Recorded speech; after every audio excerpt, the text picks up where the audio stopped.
Good morning, everyone, and welcome to Friday on this day. It is a beautiful, beautiful day out today. I will tell you about the weather in just a moment. On our show today, I sat down with Janie Durrell of United Mutual, along with Tim.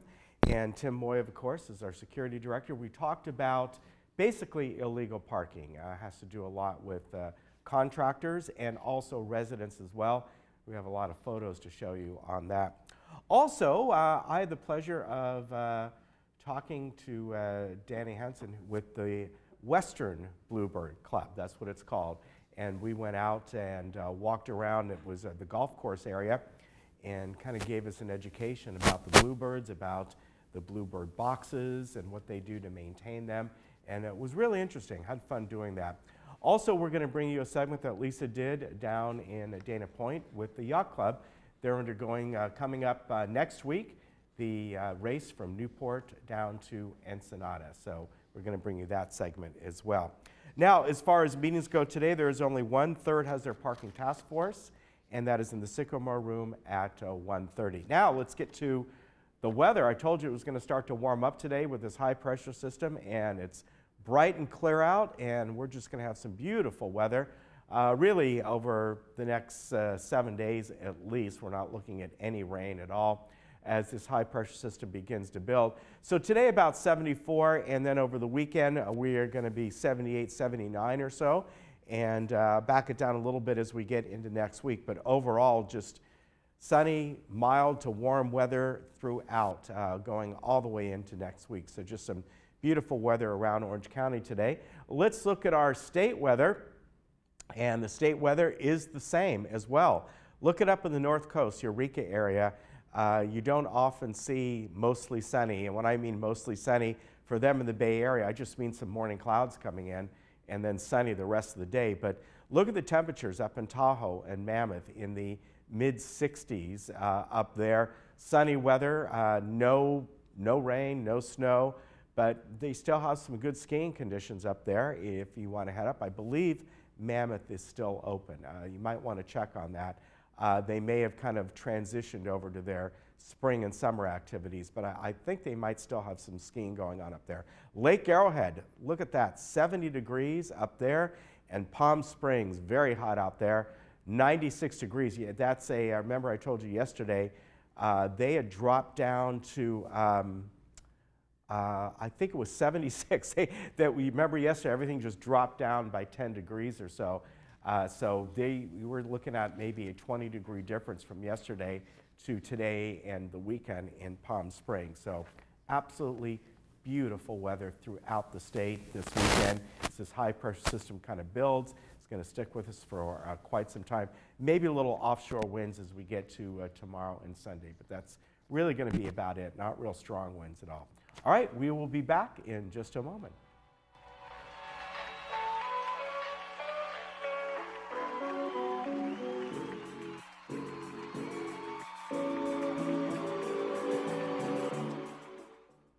Are you or someone you know having difficulty with day-to-day activities? I'm Lori with ActiCare. You want to stay in your home but worry about falling or losing your independence. We at ActiCare can help. A personalized plan is designed with as much or as little care as you need. Please call for a free care consultation to make your life easier and more enjoyable. ActiCare, responsive in-home care. Your first day is free. Please call us for details.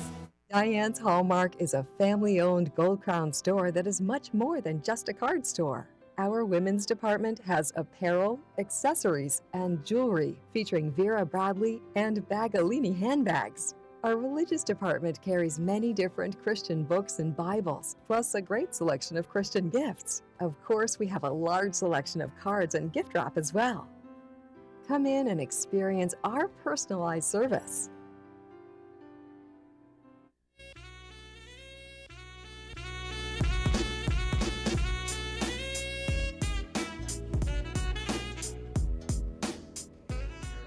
Well, with me right now from United is Janie Durrell. She is the first vice president, and she has brought along our security director, Tim Moy, because the topic is parking violations, particularly when it comes to contractors, right? Right. Good morning, Ken. Good How are morning. you? Good Nice to see you. both of you. And Janie, I understand you're going to tell a little story. You know about this firsthand, about contractors parking where they should not be, right? Absolutely. My own experience. As an example, on Saturday, I'd come home from an event and I found that someone, a contractor, was parking in my parking spot in my carport.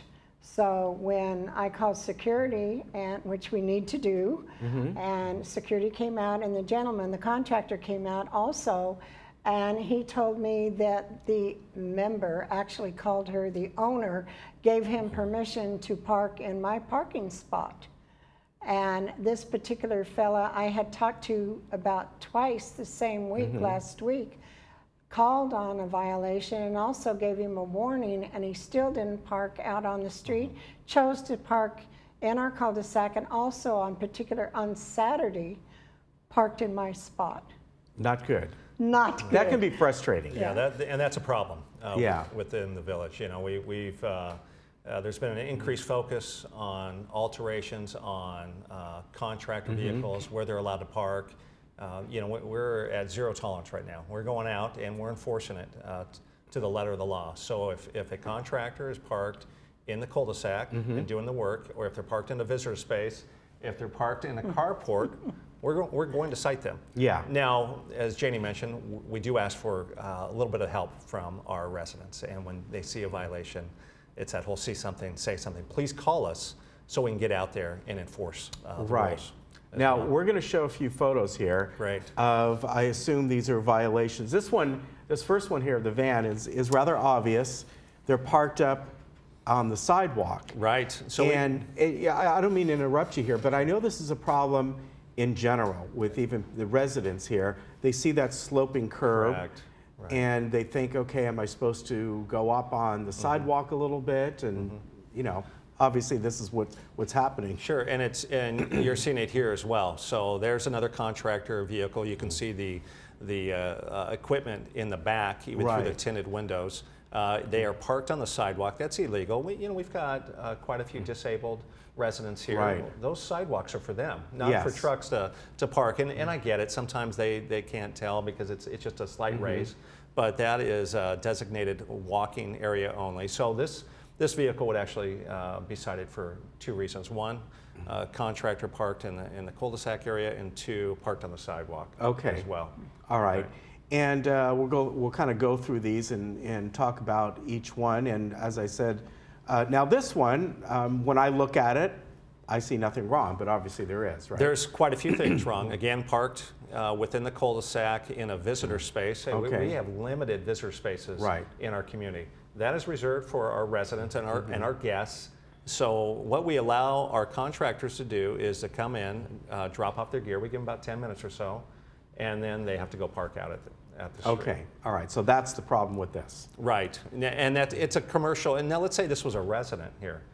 That's still a commercial vehicle. We don't allow commercial vehicles in the village. So if they did have a decal, we would actually, we would take that decal because the fact that they've got the equipment boxes. It is very clear with the racks and all the equipment in there what that vehicle is being used for.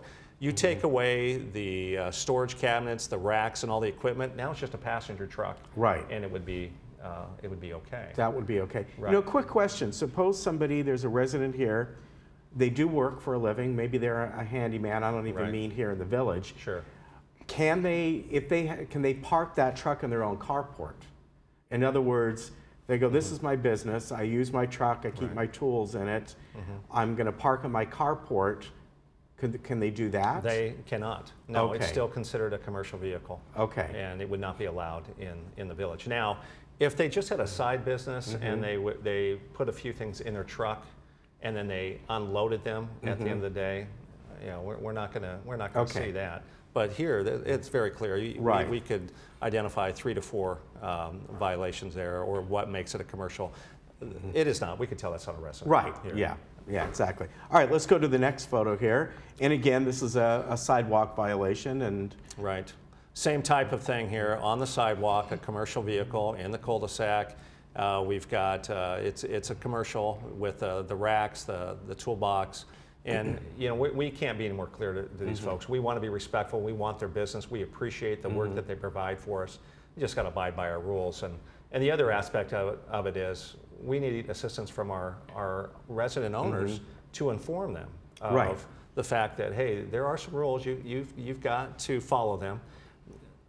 Yeah. But many times they know. So when they're getting their permits, we give them the rules. We tell them, and our team down there is letting them know, hey, there's zero tolerance right now. You're going to be cited if you violate those. And right now we've got our traffic specialists during the daytime hours. So they're out there looking for them, specifically looking for these types of violations. Okay, if they're cited, what happens? Do they get basically a ticket the same way a resident would, and now the resident owner is the one that's responsible to pay that and go after the contractor, whatever they want to do? Right. So with the increased focus on alterations, we do have a new policy. It's called the contractor pass policy.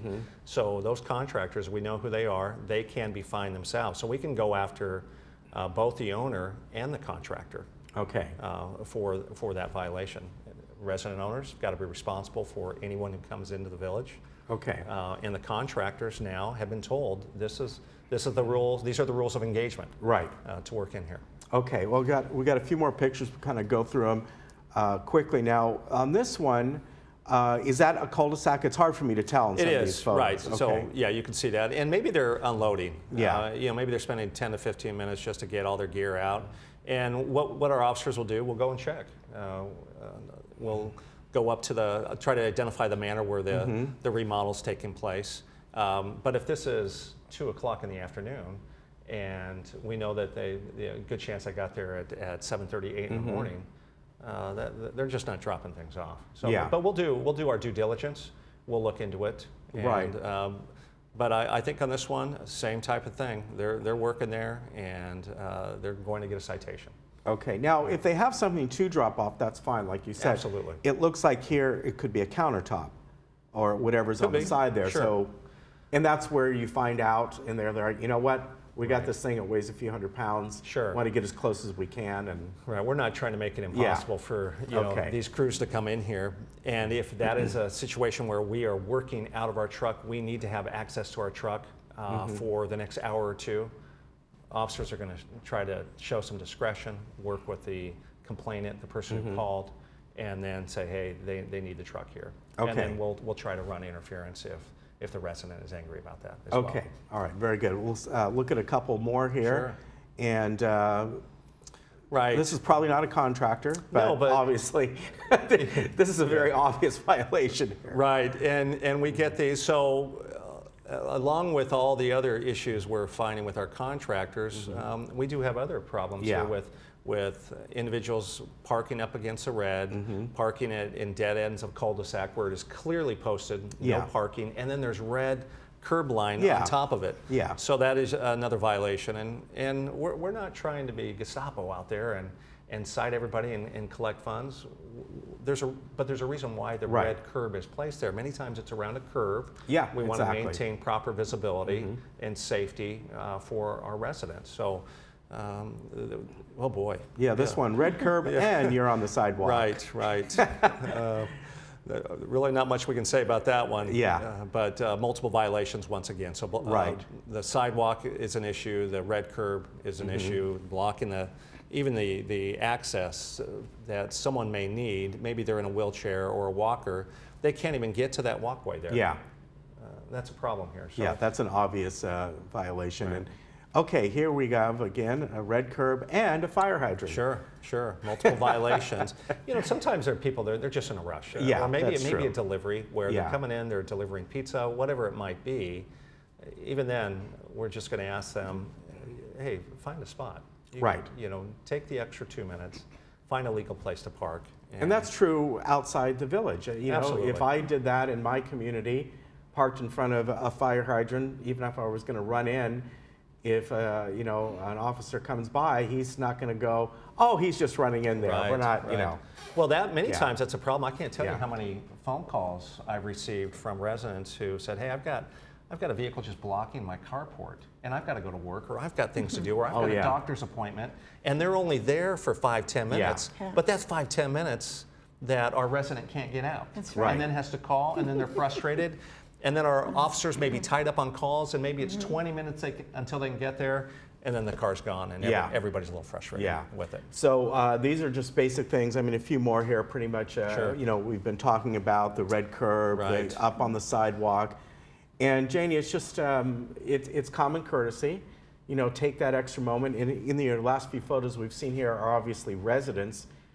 They should know that people have to get by on these sidewalks here, and we got rules here. I mean, a red curb is pretty obvious among anything else. And this one just this one thinks, no, I don't think I'll park on the street at all. There's He's no driving fear. on the sidewalk. He's driving on the sidewalk. So I yeah. just wanted to make a comment that when contractors come through the gates, they are giving the rules on Yes, what they the are, parking yeah. rules are, what the hours are for working when they're doing their alteration, and the dumpster rules and all, and they're all given them when they come through by the gate Yeah. post. Right, that's a great point, Janie, and we've encountered quite a few of those where, as you know, they're working past the hours. You know, they're supposed to stop at 5, and then you know, Saturday at 3. Right. No Well, work on Sundays. My particular fella that parked in my parking spot on Saturday worked on Sunday and put debris in the dumpster, debris out Yeah. of the alteration. So he was Yeah. doing all kinds of illegal things Yeah. as far as alterations are concerned. Absolutely, and that illegal dumping is a problem here, and we want our residents to call, and you can remain anonymous. Give us Right. a call, 580-1400. Let us know, hey, a contractor is dumping the waste in the dumpster rather than bringing their own dumpster or put it in their truck or what have you. Yeah, exactly. We want to be able to enforce those rules. Yeah, very good. And whether it's the dumpster or you got somebody parked illegally, give that number a call. And you know, as you said, it's helping the community It is. as a whole. Right.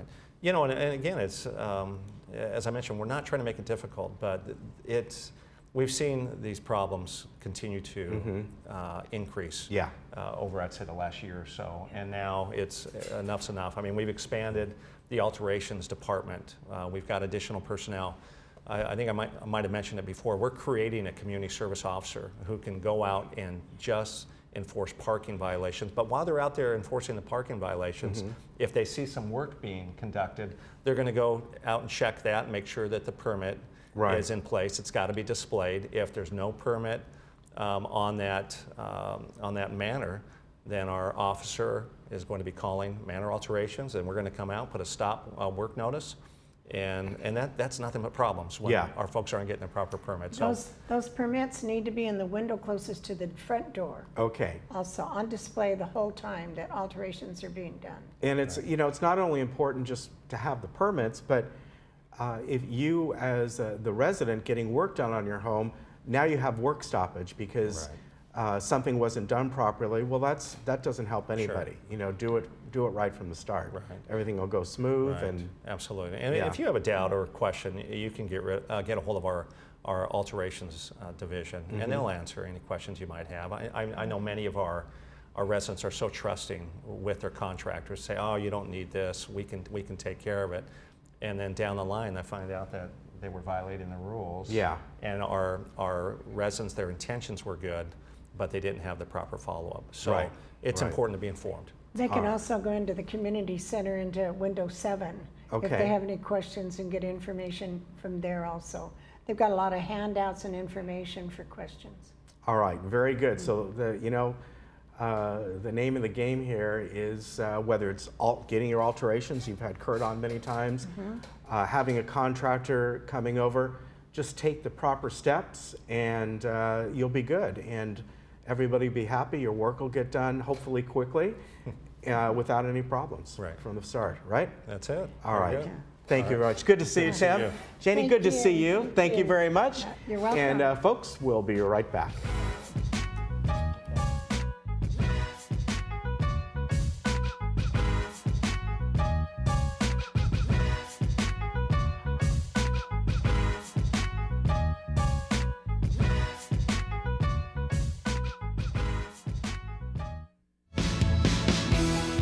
Every 9 minutes, someone is diagnosed with Parkinson's disease. Join the American Parkinson's Disease Association for the Southern California Optimism Walk on Saturday, April 28th, and help raise funds and awareness that will make a difference. Join us at the beautiful South Coast Botanic Garden for a fantastic day filled with inspiration and hope. Register online or call us for more details. Hi, it's Desiree from Irvine Subaru, where families come first. As a family-ran dealership, your family's safety is our #1 priority. Come in and find the perfect Subaru from the largest selection of Subarus in Orange County. All models are top safety picks by the Insurance Institute of Highway Safety. We offer the ideal balance of safety, performance, and economy. Irvine Subaru, more Subarus, more safety, more performance, more love.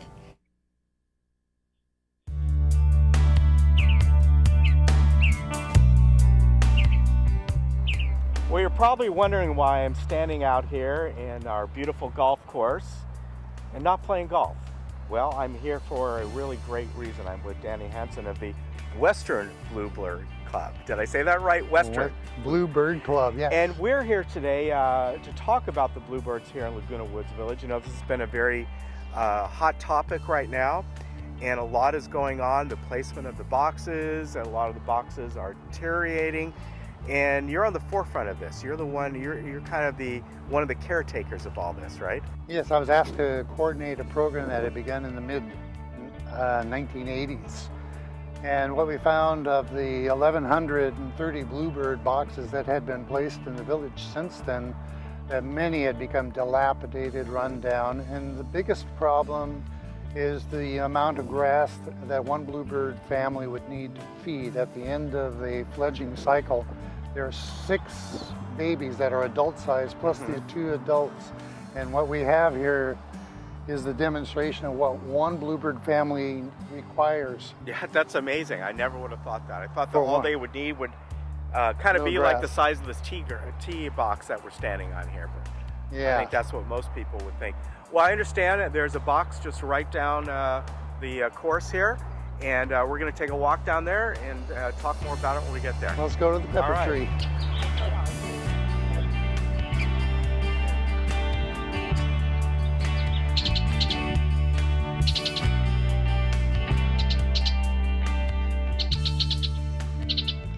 So Danny, we're coming up to one of the bluebird boxes here that are right along the course. And this one's in pretty good shape, from what I understand. We're going to talk a little bit more about that.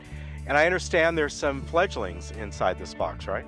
Yes, these are actually the first fledglings I'm going to look at this year, probably. I haven't opened it up yet, but last week there were eggs in there. Now, I asked you a little bit earlier, you were just kind of giving me some details. Isn't this disturbing to them for you to open this up and see how many are in there? Yes, they're very territorial, and they do not like me or squirrels or cats or anything else coming near, and they will dive bomb us probably just to let us know their displeasure. Watch out for them. Now, since I don't really know the patterns of bluebirds, do they hatch once a year in spring like most people think? Is it twice a year? What is it? They will have a nest, usually around April, and they will have a 3-week actual period where after they hatch, they will fledge. And they can do this twice or up to 3 times in 1 year. Okay. Depending on if you get the box cleaned and ready for them right away, or there's another dead tree or snag for them to go to.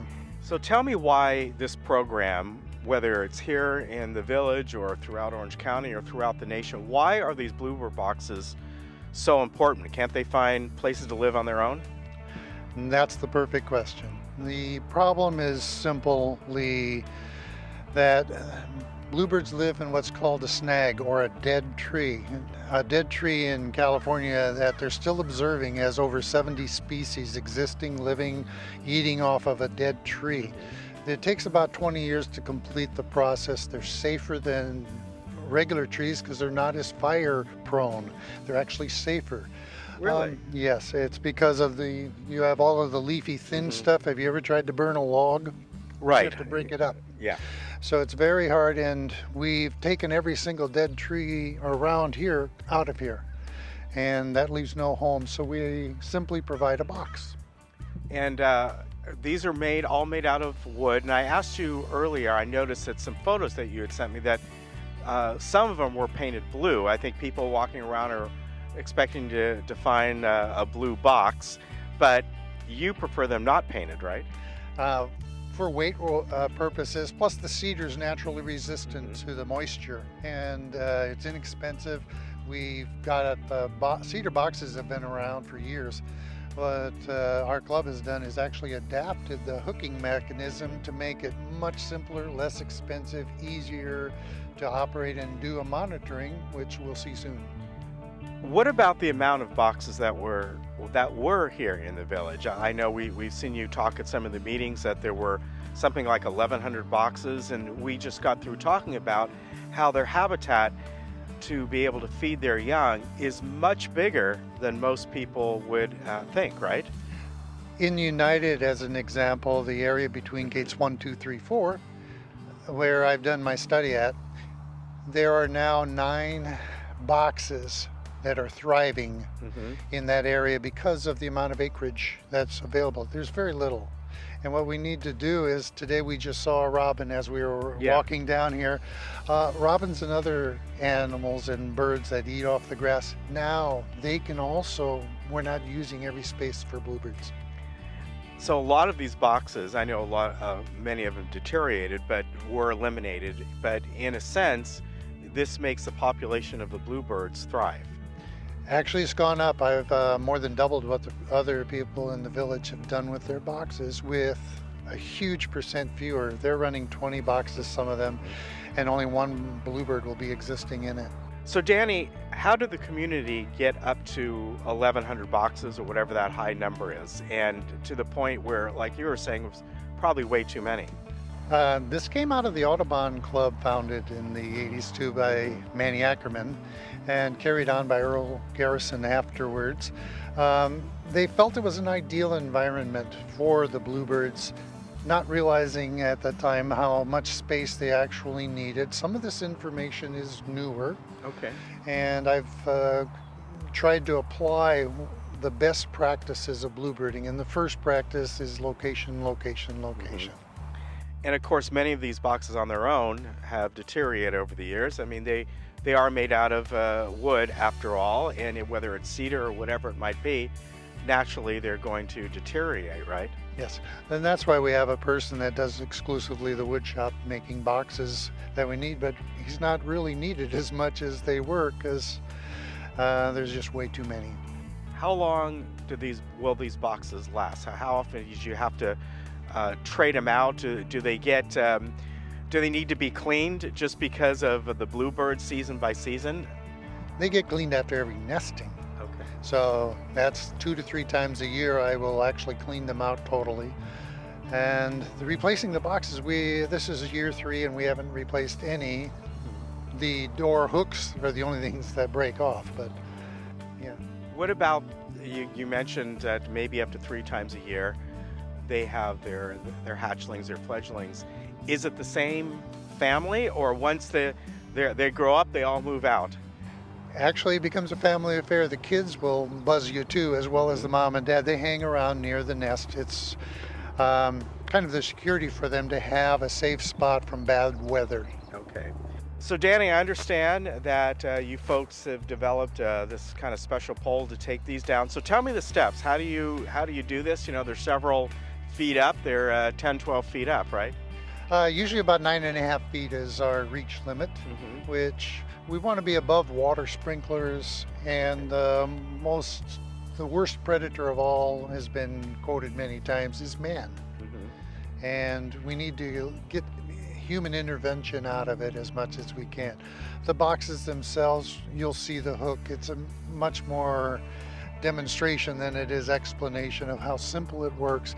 Dave Southworth, one of the residents in United that was helping out at the time, invented this little arrangement, and it's so cheap, and when you see it, you'll go, wow, that's cool. So these bluebird boxes, are they based on a national design? In other words, did someone come up with an idea saying, this is about how big they are, this is sort of a standard that everyone should follow?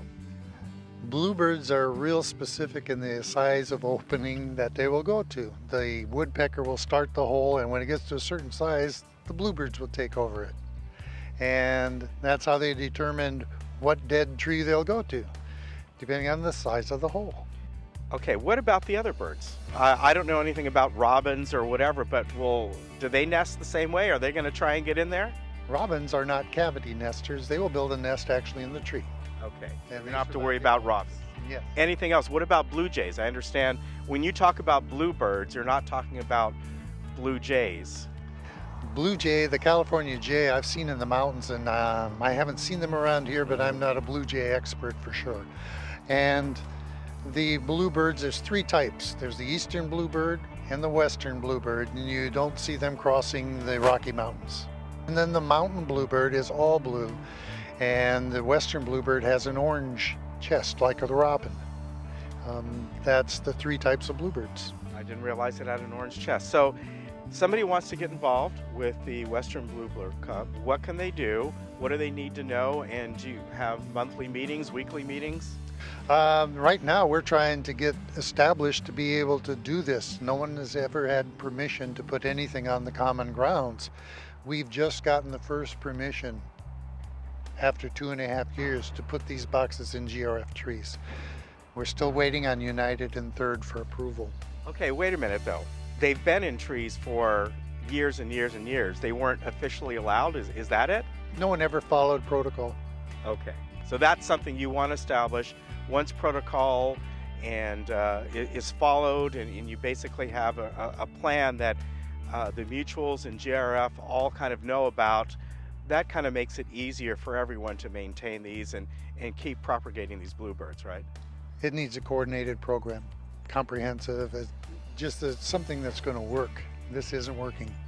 So Danny, this is really great what all you folks are doing here, and doing it the right way, making a coordinated effort to take care of these bluebirds. I didn't know anything about them. I just thought, like any other bird, they kind of fend for themselves, and I guess in certain situations they do. But here in the village, you really need folks like you to kind of look after them, right? That we do, and it doesn't require a lot of work. It's probably one of the monitors does the par 3 course in an hour. Yeah, not too bad. Well, thank you very much. I really appreciate bringing us out here today and educating me and educating everyone else about the importance. You've been hearing a lot about this, and now you kind of know what it really is about. Danny, thank you very much. Thank you, Ken, very much.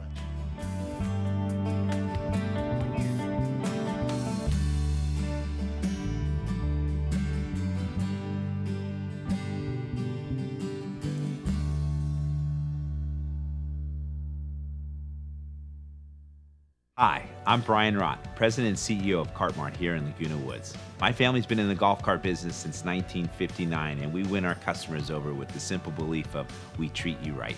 We are proud to be the authorized dealer for Club Cart here in Orange County and your go-to source for the sales and service to other major brands. We're conveniently located on El Toro Road, just minutes from Laguna Woods. So come by and see for yourself, while when doing business with Cartmart, there's no reason to go anywhere else. I'm Dr. Ray Floberg, and I want to welcome you to our brand new facility here in Laguna Woods. We've been serving the community since 2006, and we're super excited to bring you an awesome team of doctors, Dr. Jackson, Dr. Asaturians, Dr. Vian, and myself, here to serve you in our brand new state-of-the-art facility. Call us in the morning and we'll get you in the same day, guaranteed.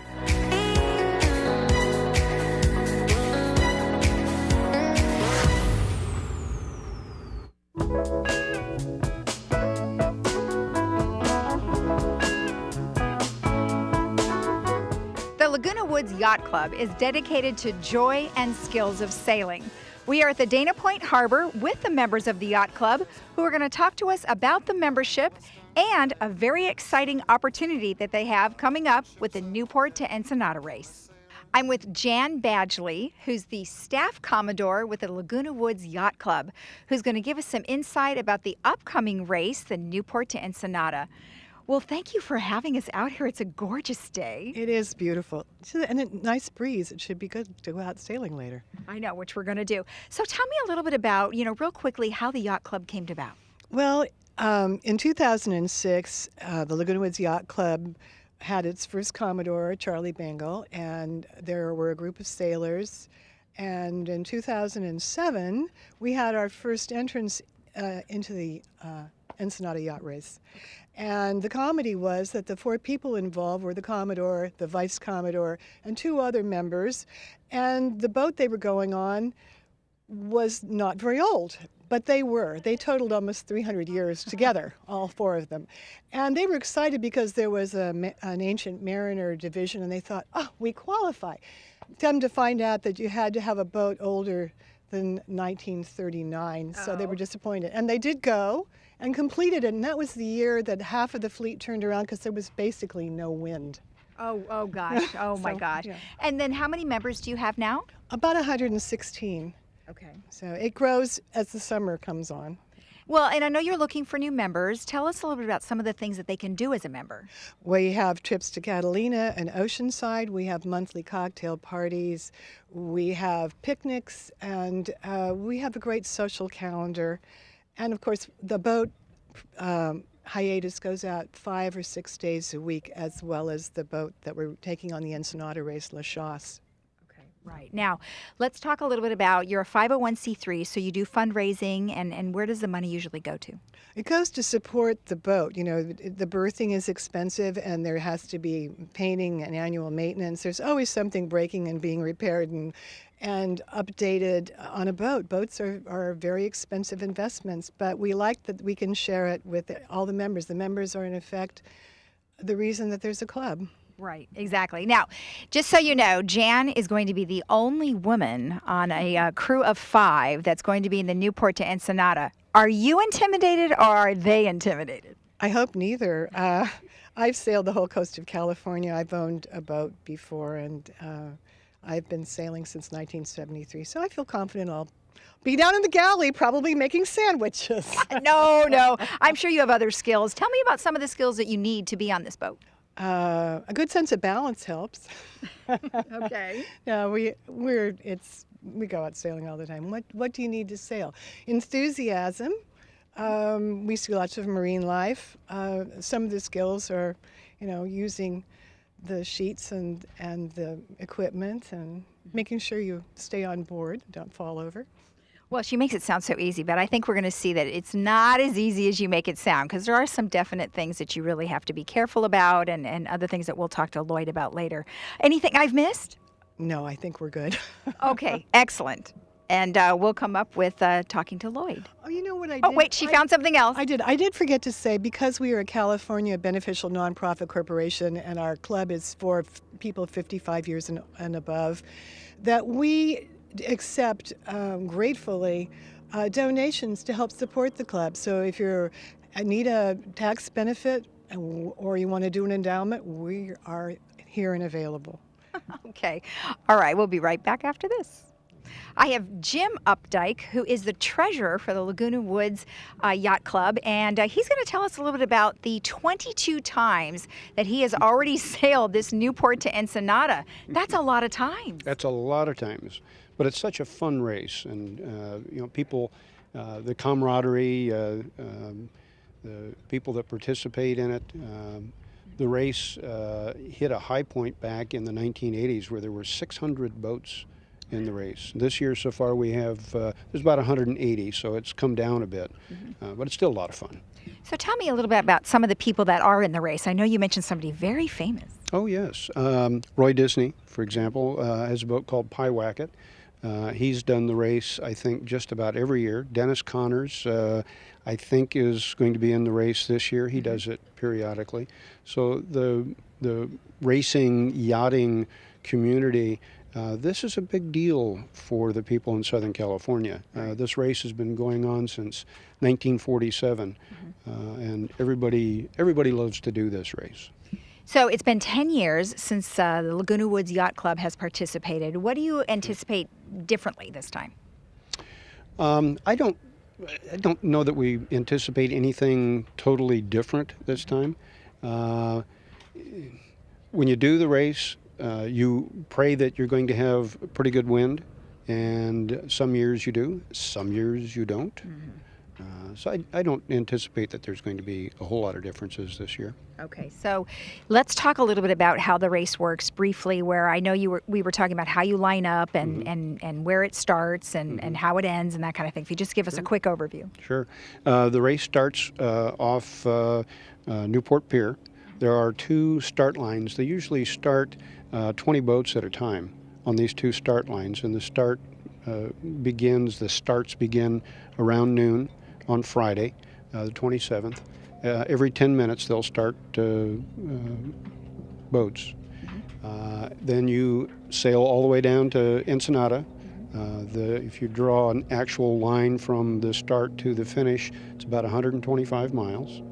The finish is just off the Ensenada Harbor, over by the Hotel Corral. The race, one of the things that people say about the race is that it's won at night, because the wind tends to shift around a lot, tends to shut off usually. So that's when you have to work the hardest, changing sails and making sure that you keep the boat moving. Right. So how do you guys actually practice for this? Well, I think just about everybody on board has been sailing for years and years. And some of us have been doing a lot of racing over the years. So it's not necessarily a question of actually practicing.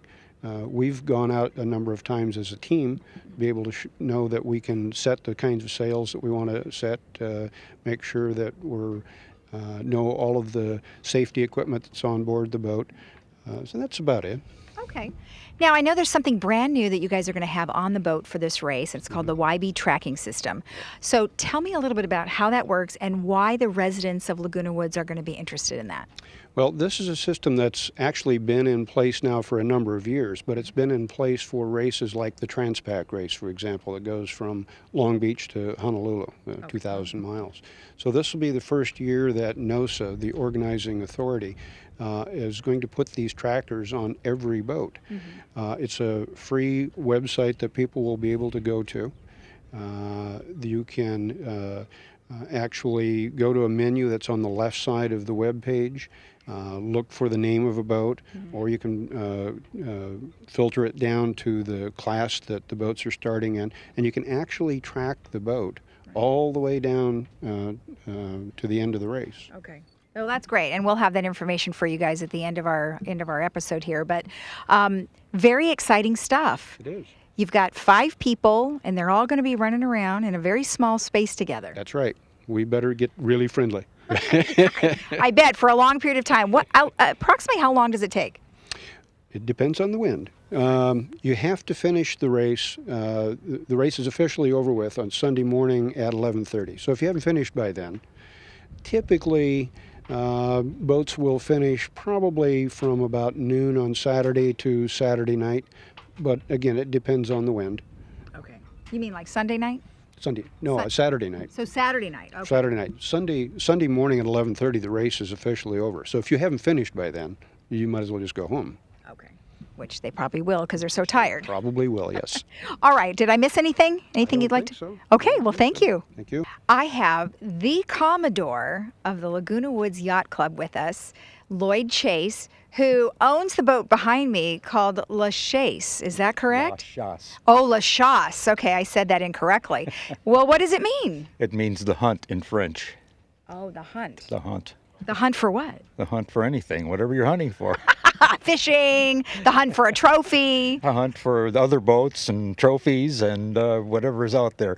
Well, it sounds exciting. How long have you been a sailor? Would I correctly say it that way? I've been sailing for 56 years. That's a long time. A long time. I started out in smaller boats and gradually moved up to this boat. I've owned it for 20 years and turned every screw and nut on it. So yeah, he said he knows every nook and cranny on this boat, which we're happy about because we're going to be on it.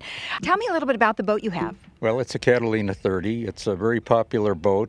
About 5,000 or 6,000 of them were built in previous decades. It's not made anymore, but there still are an awful lot of them sailing and a lot of them on this dock that race periodically here. And I've owned this one for 20 years and I've had a great time cruising it. It's a wonderful boat for a small family. Now, is this the first time that you've been in this kind of race? No, I've been in races before, but not in this boat. This boat was set up for cruising. I've raced on Catalina 30s, on Newport 30s, and smaller boats.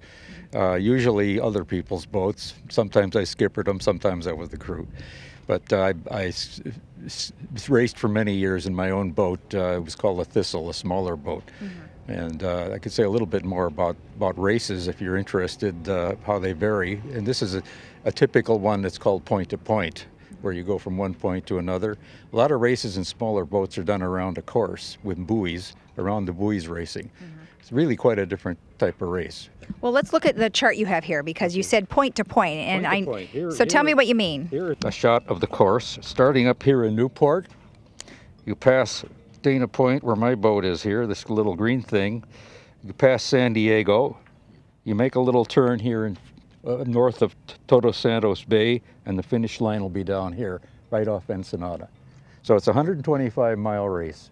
And in principle, if you can maintain a speed like 5 knots, which is not uncommon, you could finish in 24 hours. Mm-hmm. We'll be lucky if we do that.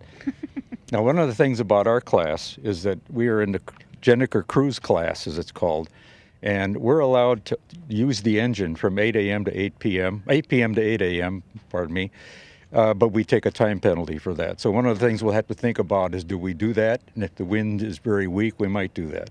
Mm-hmm. So that's our special class. But the other thing about it, I might say, is that there are 16 boats in our class, the starting. And none of them are anything like a Catalina 30. And you wonder, how are we going to decide who wins when they all have different boat speeds? Right. If I'm against a boat that's twice the length of mine, for example, a 60-footer, their hull speed is 41% larger than mine, because it goes as a square root of the hull length. Mm-hmm. And all that is taken care of with a handicap. That's called a PHRF rating. Okay. That's Performance Handicap Racing Fleet. Mm-hmm. And it's determined by years of experience in boats racing against each other in various wind conditions. Okay. So, for example, our PHRF rating is going to be 214. So I'm racing against a boat with a rating of 200. What that means is that he has to beat me by over 14 seconds a mile to win. Okay. So that's how the handicap works. Okay, so like golf, but way more complicated. Well, it's like golf. I know, if you have a handicap, that's a good thing, right? That's a good thing. Okay. So the boat is safe. And so I know you have some safety issues or safety concerns that you want to make sure that you point out to us.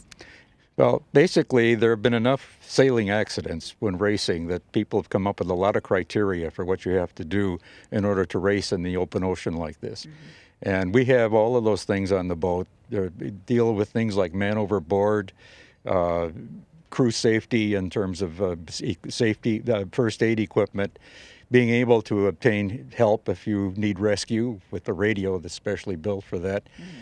And of course, we'll have that NOSA tracker that will tell everybody where we are. And what I'll do is I'll show you some of those items on the boat. Okay, well then let's get to it. We'll have you show us the stuff on the boat. One of the important things about ocean racing like we're doing is making sure that people stay on the boat and safe. And I'm going to demonstrate some of the things that help us do that. One of the simplest things you can do is to wear a personal flotation device. Now, this one is one that's not inflated until it touches the water or until I pull a cord here. And then it blows up due to a CO2 cartridge in it. The nice thing about this is that if I fall in the water and I'm incapacitated, there is an automatic inflator that when it senses the seawater will blow it up. Now, that's one important thing to have because you don't want to be in the water without one of these on, especially at night. Now, one of the other things you do to keep people on the boat is to tether them down, and what I'm going to do is to hook a tether up to the harness that's incorporated in this. And then what I can do is to connect this to something called a jack line. This is the jack line right here, this black line. And if I want to walk the deck, I walk the deck with this connected to the jack line, and this keeps me connected to the boat. Now, I may fall overboard if I'm on the wrong side and the jack line is there, but it will keep me connected, and that's one of the important things. Good. Now, in the event that a person doesn't stay connected for one reason or another, and does happen to go overboard, there's an item over here that's called a Dan buoy. What this is if you throw it in the water, it automatically inflates and turns into a man overboard pole with a flag and a light that's on it. Okay. Well, that's kind of like when you're water skiing. You keep track of where that man overboard went. Now, the other thing about man overboard is that there is a global positioning system device here that has an MOB button on it. If a person goes overboard, you push that button, it automatically records the coordinates of that person who went overboard. Now, if we do have a person going overboard and have to rescue him, back of the boat has something called a life sling, which we trail in the water. The person connects himself up to the life sling. We pull him to the boat, put a block and tackle on it, and pull him out of the water like a big catch. So those are the things that really... I think that sounds awful. These are the things that are very important when you're racing, especially at night, where people can get lost in the water and very difficult to find. Exactly. Now, Okay, good. We also have a special radio on this boat that has distress calling. We just push a red button, and we automatically transmit a distress call with our GPS coordinates that can be picked up by the Coast Guard and other boats in the race. So that's an important thing if the boat happens to be sinking and you'll have to jump in the water. All right, well, that won't be happening today. That won't be happening today. Okay, so Lloyd just gave us a rundown on safety, so we think we're set for our sailing today. So come along with us, and we're heading out.